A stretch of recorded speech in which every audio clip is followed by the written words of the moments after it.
இந்த வீடியோவில் நீங்கள் பார்க்குற டாப்ஸ் எல்லாமே காட்டன் டாப் செட்ஸு. இந்த செட்டில் வந்து ஒரு டாப்பும் ஒரு பேண்ட்டும் வந்துடும். எல்லாமே காட்டன் மெட்டீரியல், எல்லாமே pure cotton material pant top தான். டாப் வந்து ஓவர்லாக் அடிச்சிருக்கும். ஸ்ட்ரெயிட் பேண்ட் எல்லாமே ஸ்ட்ரெயிட் பேண்ட் எலாஸ்டிக்கோடு இருக்கும். இந்த பேண்ட் வந்து எல்லாமே குவாலிட்டியான ப்ராடக்ட்ஸு. இதில் வந்து சைஸஸ் வந்து எம், எல், எக்ஸ்எல், XXL இந்த 4 சைஸுமே அவைலபிள் இருக்குது. 3XL 4XL அவைலபிள் இருக்குது. சைஸஸ் எல்லாமே அந்த வீடியோலேயும் நம்ம மென்ஷன் பண்ணியிருக்கோம். ஸோ உங்களுக்கு சைஸஸ் எல்லாமே செக் பண்ணிக்கோங்க. எம்மோட சைஸ் வந்து 38 வரும். எல்லோட செஸ்ட் சைஸ் வந்து 40 வரும். எக்ஸ்எலுக்கு வந்து 42, XXL வந்து 44, 3XL வந்து 46, 4XL 2 இன்ச்சஸ் இன்க்ரீஸ் ஆகும். ஸோ உங்கள் சைஸை செக் பண்ணிக்கோங்க. இதோட லென்த் எவ்வளோ வரும்னா 42 லென்த் வரும், இன்ச்சஸ் வரும். டாப்போட லென்த் வந்து 42 இன்ச்சஸ் வரும். ஒன் டாப்போட ரேட் வந்து XL 5XLக்கு வந்து 349 ப்ளஸ் ஷிப்பிங் வரும்.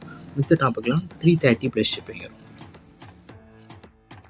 வீடியோ கீழே சப்ஸ்கிரைப் பண்ணி கிளிக் பண்ணி நம்ம சேனல் மறக்காம சப்ஸ்கிரைப் பண்ணிக்கோங்க. அப்படி இந்த வீடியோக்கு ஒரு லைக் கொடுத்துருங்க. அடுத்த வீடியோ பார்ப்போம். நன்றி.